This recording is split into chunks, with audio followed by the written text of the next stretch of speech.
welcome to our third EdTechify Your Teaching sessions called Templates Galore. I am going to be talking with you and teaching you a little bit about how to create your own templates and find some that you can use within your classroom today. So let's get started.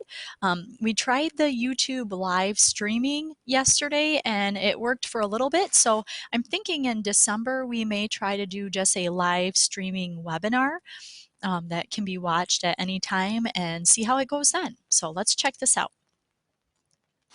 All right, so it's Movember, get it? Like November. We're going to take a current activity or lesson that you have already created or an idea or unit you've already been doing. We're going to make it more engaging and provide feedback to the students more efficiently and help them get more engaged in their activities. So just a quick little video here of how some of you may feel, and hopefully don't feel quite this way anymore with some of the technology that we have at our fingertips to use. So let's see how this looks.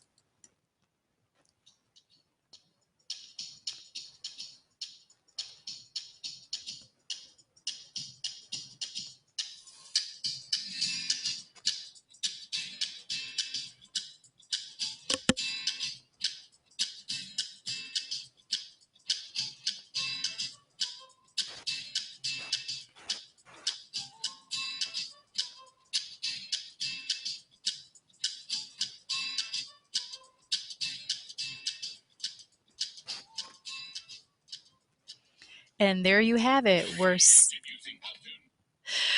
sinking under all the piles of paper we used to bring home to grade papers and have those stacks everywhere. And now, hopefully, with Google Classroom and G Suite, we're able to take away and alleviate some of those papers that we bring home every weekend. So, cool little site called Powtoon that your kids could use or you could use to create quick videos that I used for that one. All right, so what are our goals for today that we're going to look at? You are going to kind of choose your own adventure and have some work time here. So you're going to choose a lesson or unit that you want to update and add some things to and digitize for your students in order to reach some higher level thinking. We talked about DOK a lot, so this is your opportunity to kind of bring it to the next level. Second thing, we're going to utilize or edit one of these already created templates, or you're going to be able to create your own today to meet your objectives and standards for the students. Then the third thing, hopefully when we're done, I would love for you to share forward. Whatever you create, if you click here, there's going to be a Google form where you'll put the link to that template you made in there, and then we'll have a spreadsheet of all of these different templates that other people have created and we can pull from and share resources then. So let's help each other grow.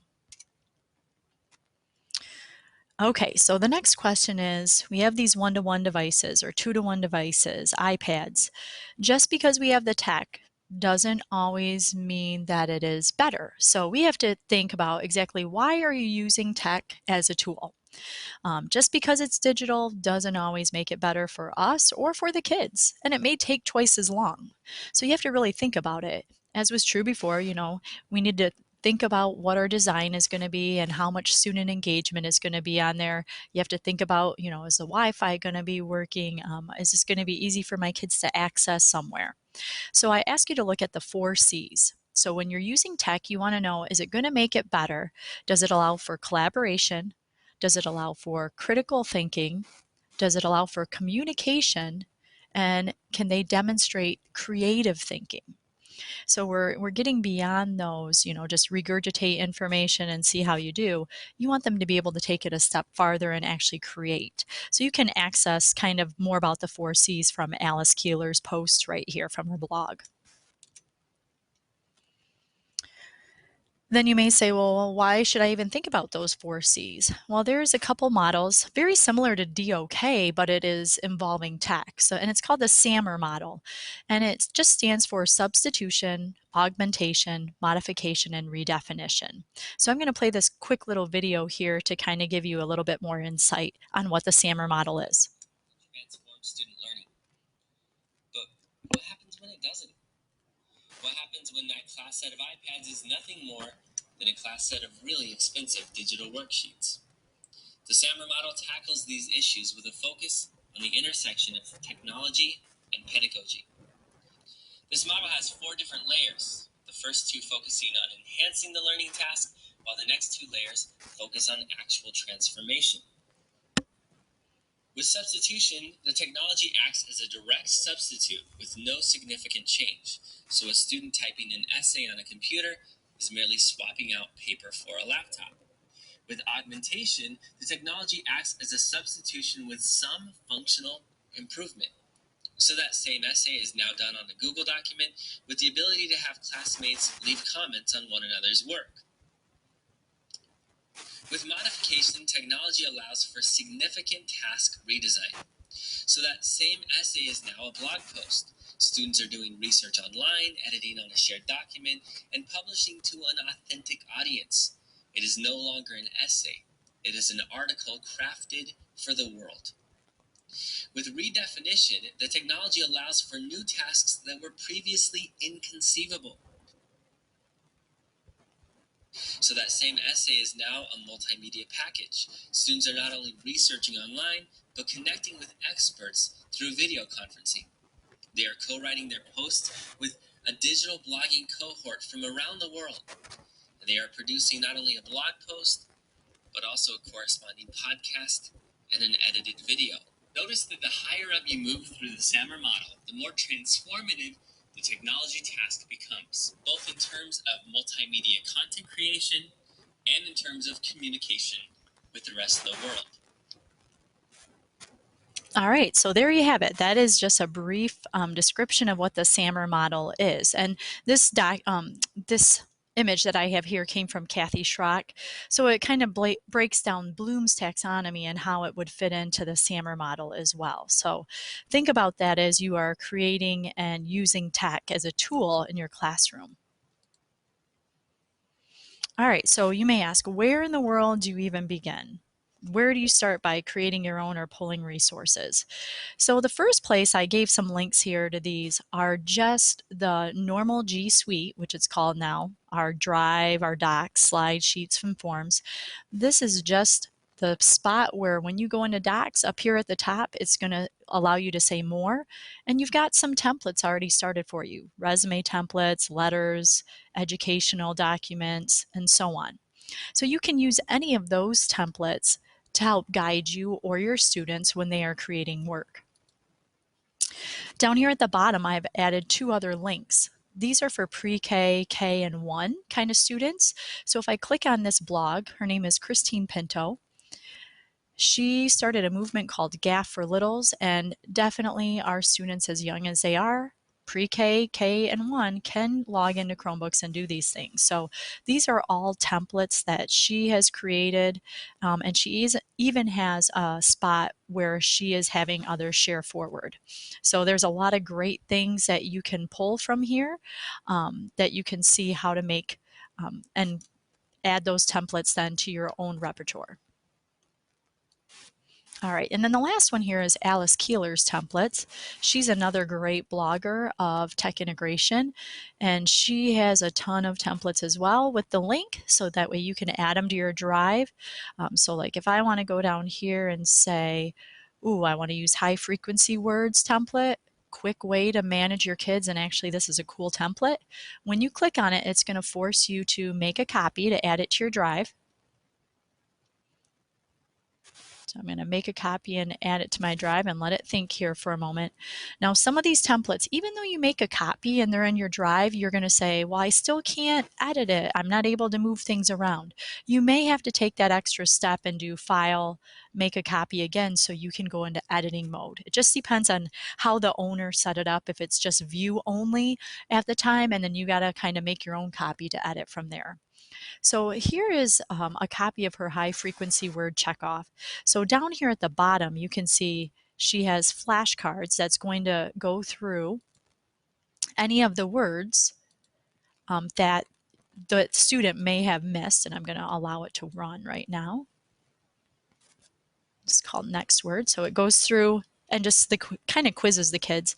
Here you have the first 100 words. So what you could do is have the kids have this template kind of in front of them without these cells here. And then as they read them off, you can either select not yet, correct, almost. Now you're going to think, well, I can't do that as fast as they're reading it. I could do a check mark.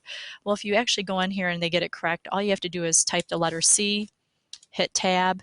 If it's not correct, that is not yet, of course. So you could do just N.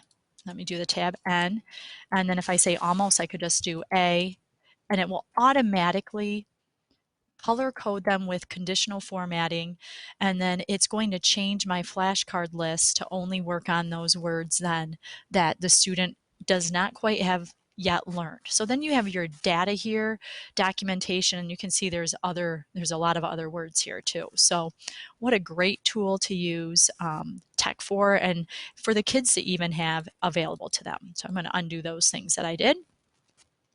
So that's one of Alice Keeler's, and she has a lot of other things that she's created along the way here. Okay, so moving on. I have searched the internet, found a lot of different things out there, and of course there is more, but I have taken what I found and put them into folders that is going to be shared with you, and you can add those folders to your drive.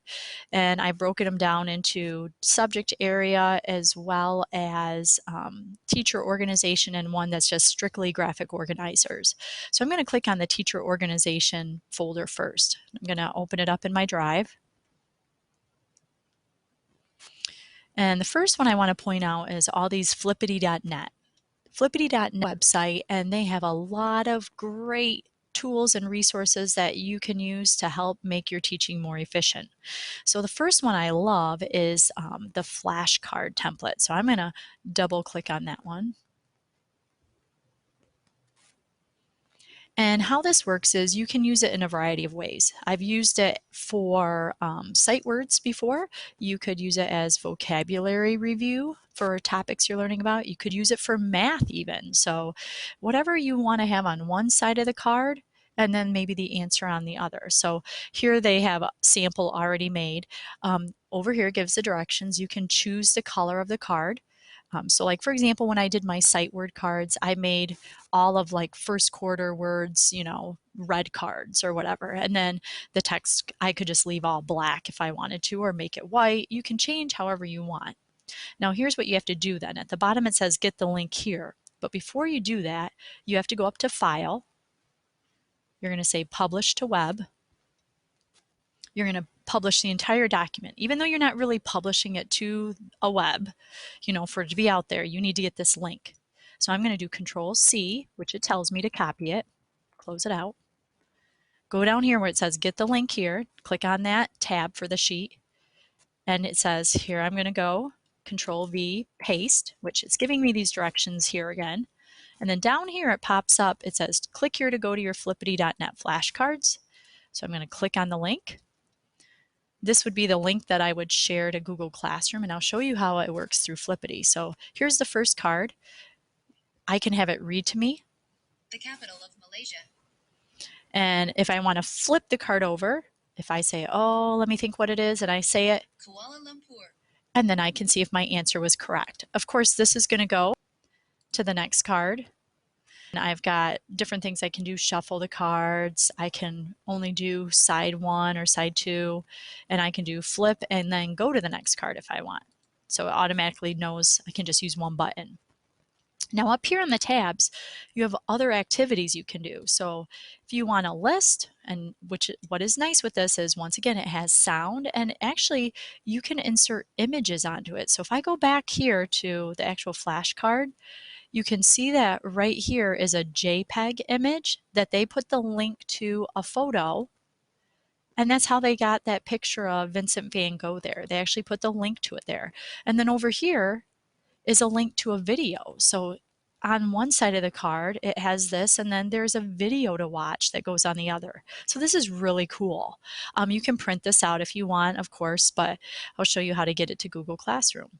So if you come down here and hit share, you have different options. You can share the link through Classroom, or you can click right on the Classroom icon. You can get a QR code if you have younger students and you have access to iPads, so you could use that as well. So you have lots of different ways to share these with kids or the parents. Practice, they can practice typing it in, whatever you think it may be. Of course, this is going to be the wrong answer. So when I press enter, it's going to give me an X and say what the right answer is, and then I can go to the next one. So that's practice in typing. Matching, you have to match the two of them that are correct. So there's that capital Malaysia, and then I would click on this one here, and it's a match. Vincent van Gogh, the image, that's a match. So it's just a fun little game for kids to practice. Got a word cloud that you could insert or they could use in something they're creating. And there's even like a little quiz that you can do matching or fill in the blank if you want. And all of this is through the website called flippity.net. So here is all these templates, and I've already put them in the folder for you, but if you want to see kind of how to do the instructions on them, you can go right to the site. So that's under teacher organization, and there's a lot more here too. Jeopardy games, if you want to list all the docs that are in your Google Classroom, you can. You want to make a QR code generator. The other one that I thought was really cool is this one. So let's say you know you're going to be absent and not sure who your sub is going to be or if you'll have a sub. So you're thinking, okay, how am I going to make sure my kids do everything and understand where to go? So you could post this one Google drawing that this is a template for and post it on Google Classroom. And this could take maybe the whole morning, whatever it is that they're working on. You could make it as wide or however big you want to make it. What's nice about this is they are not clicking on multiple links, opening up a document, making a new document to type in their answers. Everything is within this drawing. So the students would each get a copy of it. As you can see, the daily practice here. So they're going to click on the link to go to here to practice what they're doing. They've got their quote. Then they have their notes. So here it goes here. You're going to go to haiku, click here to go to the notes on Edpuzzle. So here they're using Edpuzzle. They're going to watch a little video, but down here it says in the space below, write one question you have about the two-step equation. So here they would have to type their response in. And so then they go through the lessons and it says what they have to do. So everything is included within one drawing, one document of sorts, so that way students and you can grade it a little bit easier and say, oh, my kids were great. I wasn't there, but they were able to continue the lesson that we had started the day before. So that's under sub-plans in the teacher organization. All right, so moving on, I'm going to go back to our folders here, and I'm going to go to math next. And log in again. Okay, so in the math shared templates folder, you have math lessons, and all of these are lots of different things that are already out there. You'll have to double click on them to kind of see what each one is, or do the preview, of course. You can change your view to see a preview of what things look like. So I'm looking here at this one, and I'm going to actually go into, actually let me back up a step. Templates sometimes can be the one I just showed you as a drawing. So that's what this icon stands for. It's a Google drawing where someone has just created shapes or tables, and then what the kids would do is they would actually manipulate, drag and drop on their Chromebook or on the iPad. And I'm going to back up a step there about the iPad. iPad does not have a Google Drawing app. So if you wanted to do something like this for younger students, you would have to make it in Google Slides. So that's one drawback you'll have to find. But so this is an activity where they would use the text box and they would put their name in it, and then they would sit there and they would sort the shapes. So that's something that they would could do if you shared it with Classroom, or they could share it back to you that way. Let me go back in here. Now, another way to do it is to use Google Slides as a template. So if I open up this one, and of course this is for younger students, so they're going to sort and graph more or less of spiders. So this is actually really cool, all the different things. So they gave some directions down here in the description. So you're going to drag the pictures to sort into 2 groups. So of course the students are going to have to drag and drop them. They're going to add a text box to put in how many that are there. And then over here, they are going to be able to, and actually they can do it this way, is how they had it set up. They're going to make a pictograph with this one. So this is one sample. Now, what you see here is really cool. So like, say this graph over here doesn't move. These words don't move, especially with younger students. Once they start clicking and dragging, you only want them to have access to what they're going to move on that slide. Same goes for middle school and high school students. You just want them not to waste their time moving everything all over the place, but just doing the activity you have planned. So how do you do that? How do you lock all those things into place? Well, let me show you. So if I was to go and make a new Google slide presentation, hi. Okay, so I'm going to create a new Google slide presentation. And first thing you're going to want to do is give it a name.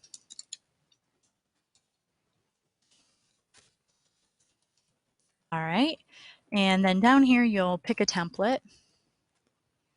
And you don't have to do a template. You could actually pick a background color if you want. And actually, I'm going to do that. I'm just going to pick a color real quick. And I'm going to type in gingerbread man. We can make it fancy later.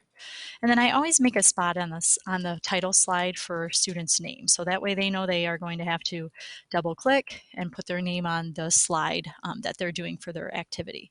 Now, next part is how do you make a slide where you're going to have that so the students don't move it?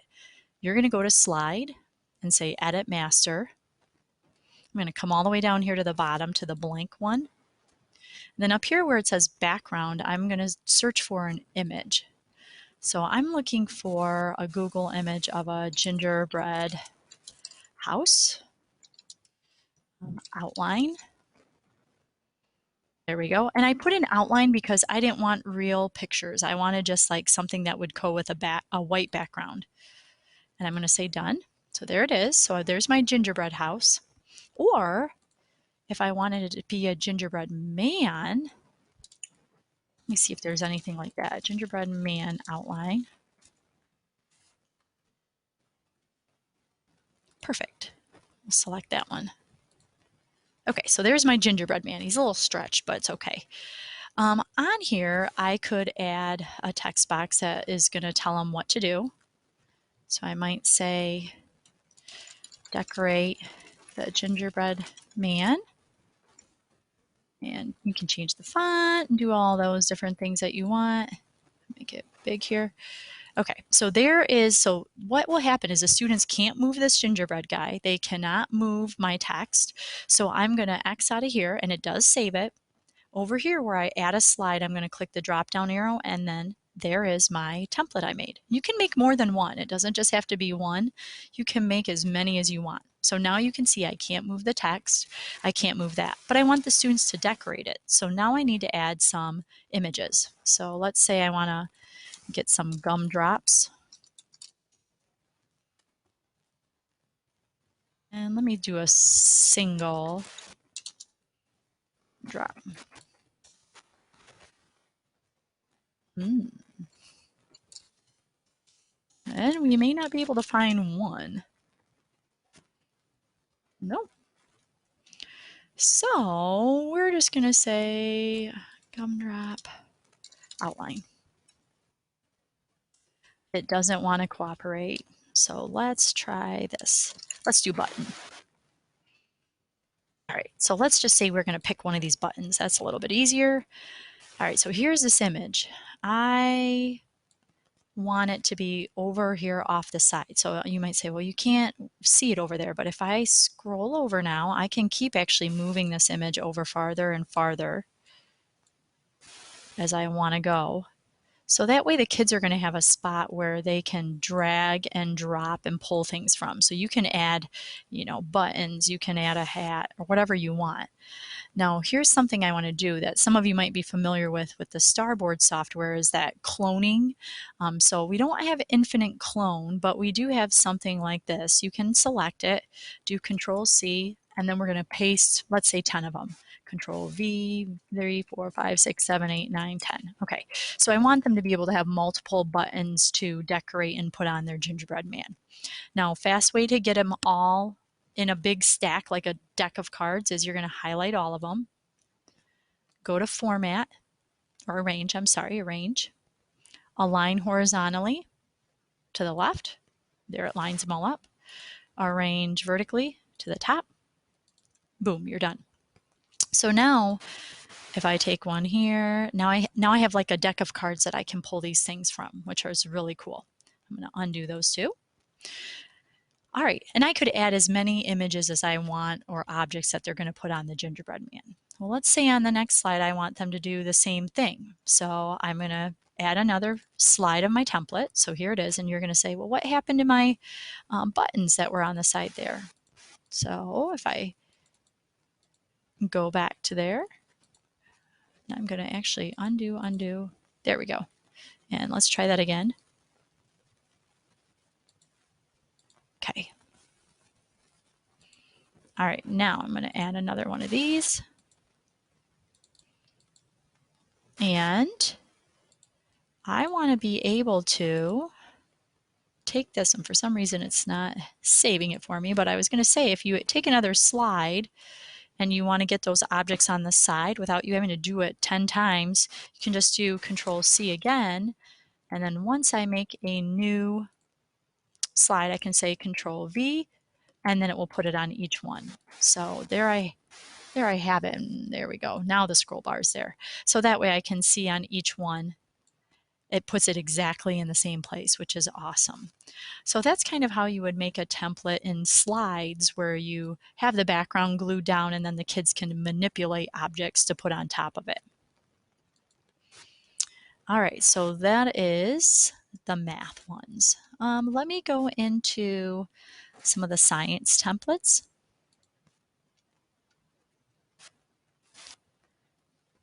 And once again, you can change it to list view if you want, or you can leave it in preview mode here. Kind of separated it out so that way pre-K and K are in their own folder, and then all of these could be edited and adjusted. So a lot of these things you might notice have the word hyperdoc on them, and all a hyperdoc is a document or a drawing or a slide that has embedded activities within it. So kind of going back to that sub-plan that I showed you, it had the links embedded in it. It had a spot for kids to type their responses in. So that's what a hyperdoc would be. Similar to a template. It's a template you would use maybe from one year to the next or one class to the next and update as you go. So here is one on the life cycle. So here they have books that the students are going to read. They're going to create a mini PowerPoint or slide presentation. They're going to create another one. They've got some different things here where they're interacting and writing and reading about. Of course, we're going to put in there that creating part because it's part of the SAMR model and DOK levels. And then the best thing, most exciting thing for the kids is when you say you're going to share it. So great place to do this is once kids have created something, there is a website called Padlet. They can share to Padlet. Maybe you have a Google site and they're going to share it onto something, and you can post it on your Google site then for parents to all see this Padlet or see their work within that spot there. So here, this is like their whole unit put into one document, which is really cool. Let me open up another one here. Especially with science, they get into the 5E model. So let me go into simple machines here. So the 5E model is looking at, for the students, exploring and engaging and doing different activities. So within this hyperdoc, you have your hook. So the kids are going to click on this. And once again, it's a link that was just added to it. It's going to take them to this article. And then they're going to get into watching a video. You could add even, a little bit of accountability to it. Put that video in Edpuzzle so that way the students have to answer questions to it. After this, you can have them fill in this part of the hyperdoc right here. Or, like I said, they could be embedded with an Edpuzzle. And then you got to show what you know. So these students are going to create a drawing, a Google drawing. And if they don't know how to do it, they can watch the little tutorial of it. And then when they're all done, they can kind of practice what they've learned here with a game. So lots of great things that can be changed. So if you want to use this hyperdoc, please make sure any of these documents in here, if you access it from here and make changes, it's going to change it for everyone that sees it. So I ask that you always make a copy. And so that way you can save it and organize it to your drive then. Or you can keep it in that shared folder so that way everyone has access to maybe something new that you did for maybe 7th grade or 6th grade. So you would just change the title and then you can always move it to either your drive or keep it in that shared folder, like I said. So all they did for these, just to go back a little bit, say you want to have them go to a document you've created, you're just going to change that hyperlink right here or click change, and you can link it to anything that you have. One thing I always want to stress is make sure your sharing settings for anything that you attach for parents or students is they want to be able to, if we say more, public on the web. So you want to make sure that anyone can access it. If you just say Genoa Schools and they can only view it, then the students aren't going to be able to type their answers into it. So students are going to be able to want to, if you make a copy for them, they need to be able to edit it. So just some of those sharing settings we have to learn along the way. All right, I'm going to keep going here. So here's going back to that, editing and making it yours. So even though you have access to this folder, this little video without sound is going to show you how to do it. So this is saying it's view only. Up here, you can click the add to your drive, but even though it's added to your drive for this Eric Carle author study, it doesn't mean that you or your students can edit it yet. So I'm going to be going back into my drive here, as you can see.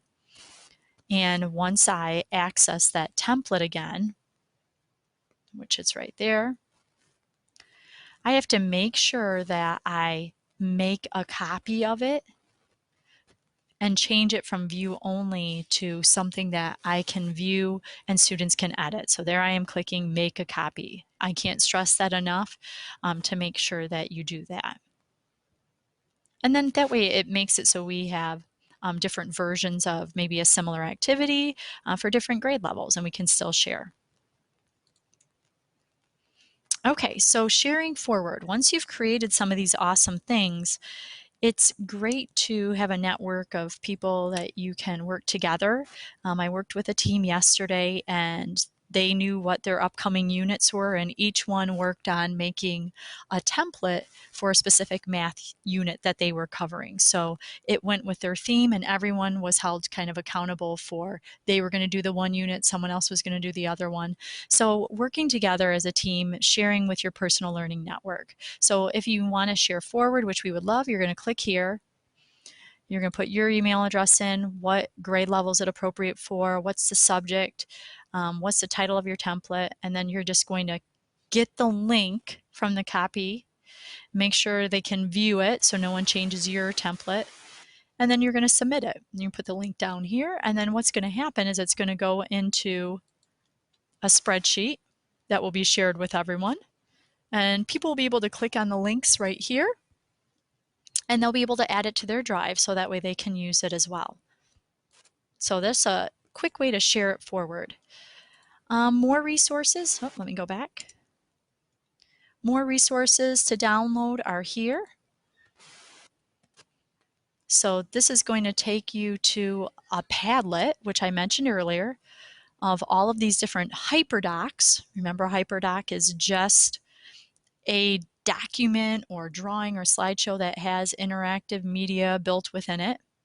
And so if you're teaching a specific language arts lesson, you can see that there's some things already here. Or if you're teaching history, here's Civil War Part 1 and Part 2. So sometimes there's no need to recreate. Find something that is in your content and then kind of edit it and make it for what you need. So that's one link. And then there are some more templates here. And this is more language arts again. So these have to do with novel studies. Go here and it will open up. And then you'll be able to click on these novels once it loads up, I hope. And we'll hope that it loads. If not, I'll come back to that one. All right. So I very much appreciate your patience and those of you that have been watching the webinar versions. I'm hoping that more of you will be able to make it to the after school sessions. Just a reminder, you do get LPDC credit for both the webinar and the in-person session. In-person session allows you to collaborate and have some work time with other people to get these things done at a time together. And then you'll be earning badges along the way this year that you can say, look at, I've earned 5 badges this year on all these different things, to kind of show off what you've learned, or for yourself to know what you've all learned this year. So I'll send those out after you complete one of the webinar or in-person trainings. And then please, please, please, I ask that you do fill out an evaluation. Even if you did the webinar version, I would appreciate your feedback, because it helps plan for future sessions or helps answer questions that other people may have as well. So I appreciate your time and hoping that I could help you along the way. And if you have any questions, please feel free to ask, and I am here to help. Have a great day.